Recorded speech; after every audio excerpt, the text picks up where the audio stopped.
Well, based on the title of this video, welcome back to another one, and you can tell that we have received 2 offers on our house. Actually, offers that we had the capability to accept.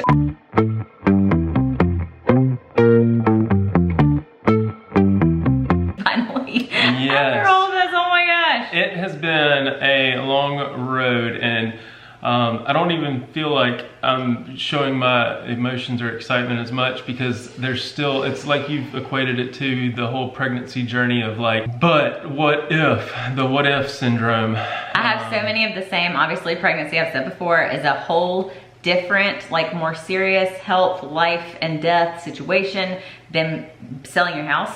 But I have so many of the exact same emotions of anxiety and fear and afraid to get excited and not sure whether to accept congratulations or whatever else. It's been a year in the making, a whole year process. It's like, yeah. More like the process of getting to that, of like the ups and downs of trying and thinking you might be pregnant, but dang it, you're not. And then thinking you might be able, like you're pregnant and you're gonna go to the doctor and have your first appointment, and then we experience miscarriage. I'm not in any way making light of that, but I'm saying, kind of like we had an offer and a contract on the house last year and we were all excited. It was this time last year and we were like, this is awesome, we're moving, let's start looking for a house. We made an offer on another house and it was contingent on our buyers selling their house. They weren't able to sell their house in the time frame, so it fell through. And it's just like there was nothing we could do about that. Yes. And it's hard now accepting whether or not this is going to still happen. After 70 plus showings since January. So since January, 45 plus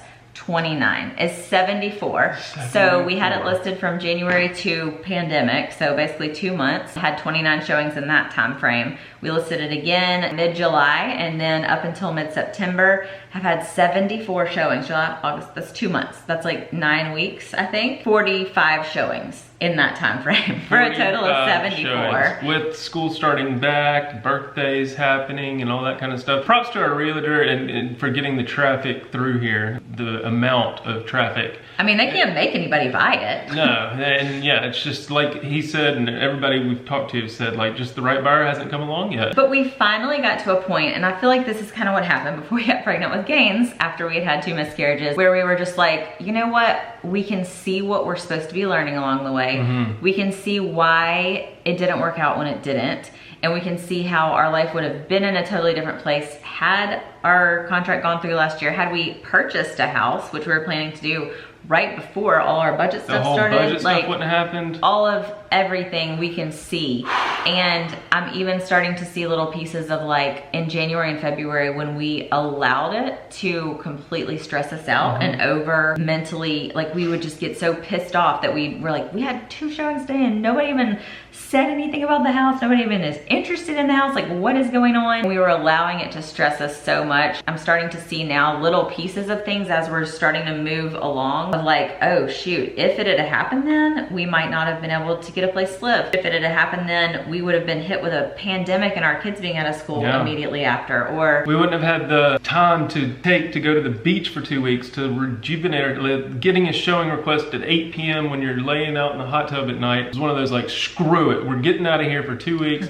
And then we were able to kind of like revive our mindset and just leave the house show ready. Had how many, I don't know how many we had in that 2-week period, but it was like, yeah, come on, show it. I feel like too, though, we've also, it's been a process of like, as we've gone through this process, especially over the past 6 months, even more than what happened last fall when we had it listed, is us learning kind of how to adult, I guess. Yeah. Learning how to take care of our house, how to, like, things that if y'all watch our Instagram stories, like the washing machine thing, the random stuff that we're like, oh, I didn't know that you're supposed to like make sure that that's cleaned out or whatever. And like us being able to get to a point where we were keeping the house clean and not getting pissed off that like, dang it, we cleaned up this whole house and the people didn't even show up.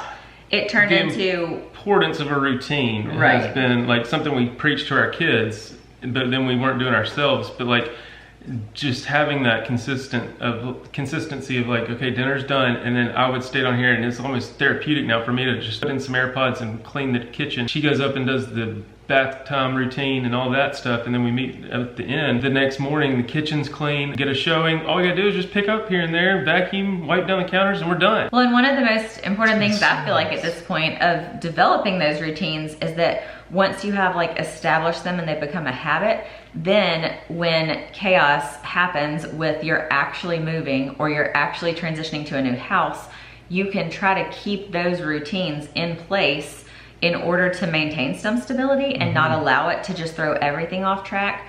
But I feel like we also got to a point where it wasn't, okay, we cleaned it up, so now in the morning if we get a showing request, it'll be cleaned up. We got it to a point of, oh, this is actually nice for us, and doing it for ourselves. And it wasn't like, if the people didn't show up, it was like, oh, well, the house is clean. Like, we're keeping it clean now for us, not for somebody else. This is important for me to do for me and for my family. I feel like God has been teaching us. He's like, you are not moving out of this house until you're learning to take care of it. I think we may have set our square footage before. I don't know if we've updated y'all, that as we were looking through our listing and then looking at our actual appraisal from before we bought this house, it's actually 5,200 square feet of house, 3,000 square feet of garage space, maybe 500 square feet of screen porch.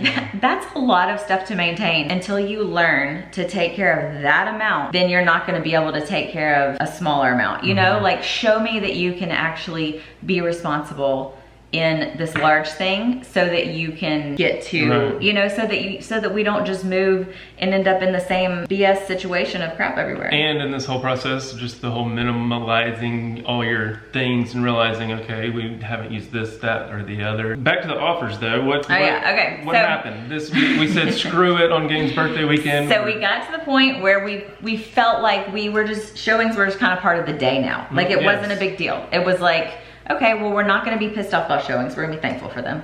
We're gonna go through the day. And then it came to be Gaines' birthday weekend, and we were going out of town just for one night, but then we were gonna do her birthday presents the next morning. And when we had Brooks's birthday, we also went out of town. But it was a bit stressful around the whole, you know, when your kids open their presents and you don't wanna just put them all in a cabinet immediately. They want us to keep them out and play with them. We had to rush and take down decorations and put everything up and like get it all put away. And I feel like he didn't get to thoroughly enjoy everything. So we were like, you know what, we're gonna be out of town. We have to leave our dogs and our cats here. We were gone for so short amount of time. We just had somebody coming to let them out. We're not gonna stress about it. Can you please block off this whole weekend? We're not doing showings.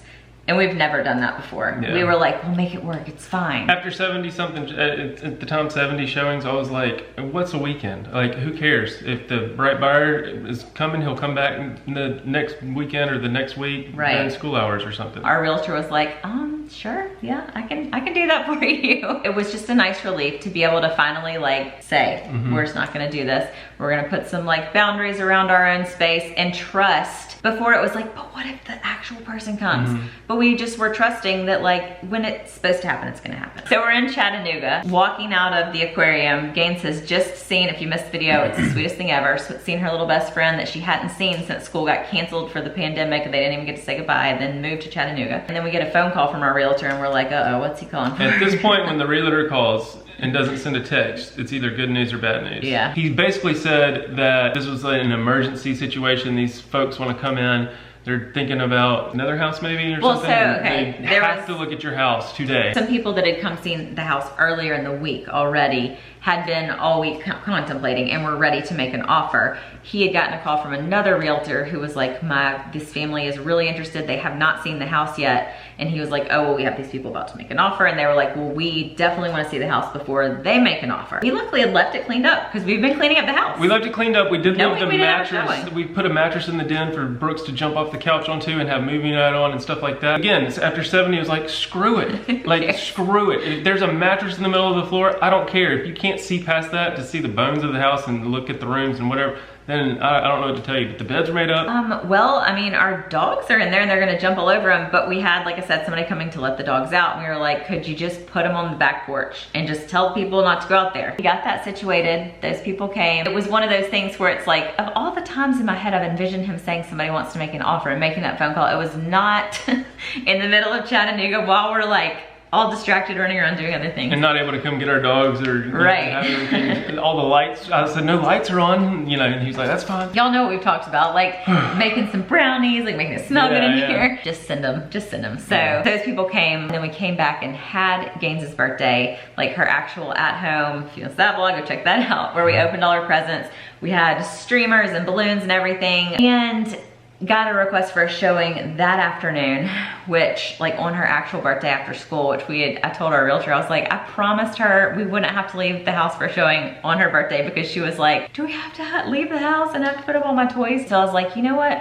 I don't even care. I'm gonna leave the streamers and the balloons. We left all of the leave stuff, all her presents out. I mean, we didn't leave like wrapping paper on the floor. No. We cleaned up the trash and everything else looked nice. This is what it is. And it was right at 3 o'clock, right when she got off the bus. Which we turned into something fun. We had a gift card to Yogurt Mountain, so yeah, Yep. it was we a used win-win. the Yogurt Mountain gift card, took her to get ice cream. I honestly can't even remember if it was these people or some other people. I don't remember which people it was, because there were like 2 or 3 more showings in that time frame. It just so happened that like within those couple of days, that the people that came those couple of days wanted to make offers on the house too. And we were like, what the heck is going on? Like the ones when we just left all the birthday presents out and screw it, you know, everything's cleaned up, but it may not be perfect. You know, if you've ever been selling your house, there's like a couple days of like, let me ask this question, let me find out if this is part of the deal. We're not gonna tell too many details of other people's situations, because we can't share that information. For us, we did end up getting an offer that was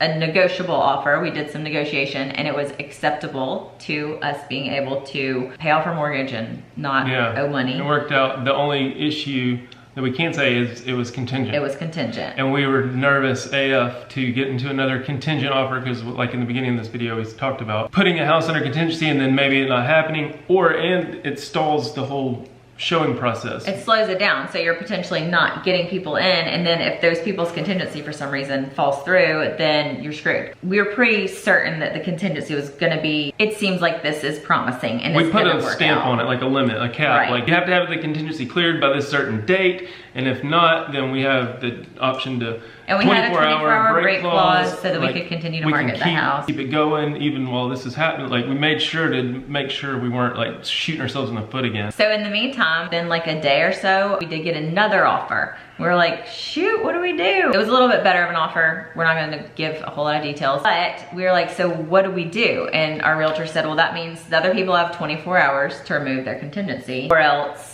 they'll lose their contract and you can accept. My whole thought was like, where is this coming from after 70 plus showings? All of a back sudden. to back. Yes. And if the first people that made the offer knew how long it had been sitting there without an offer, and then they get this call saying there's another offer coming, like. Meanwhile, we got feedback from another showing that had just happened. The best feedback we've ever received. That was from like, that. our clients are gonna make an offer today. What the heck is going on? 5 stars all the way down. Turns out these first people were able to remove their contingency within the 24 hours. So we were like, okay, well, so now the second offer is just off the table, but we're allowed to have like a backup offer in case that falls through. So at this point, we have an offer that's not contingent, and we have a backup offer that's also not contingent. It's signed and accepted, but it only will be in place if for some reason the other one falls through. Then we have a backup offer. So y'all stay tuned. Who would have even like, keep you posted a month ago, I wouldn't have believed you on what that happens story next. at all. But as of right now, we have 2 offers Signed, and like we got an offer and a backup offer. So hopefully that means we are actually gonna close on our house. Weirder things have happened than these two to completely fall through and we're back at square one. I would, at this point, I wouldn't put it past anyone. Yeah. Go watch the playlist of us selling our house and get caught up if you're new. And don't forget to like this video and subscribe, and we'll see what happens next. Y'all stay tuned, fingers crossed. We'll keep you posted. Right, Bye. So we're in Nashville. No, we weren't. Literally, we're gonna be in the Guinness Book of World Records for the most showings without having sold our house. Like, what is going on? I wonder what that is, honestly.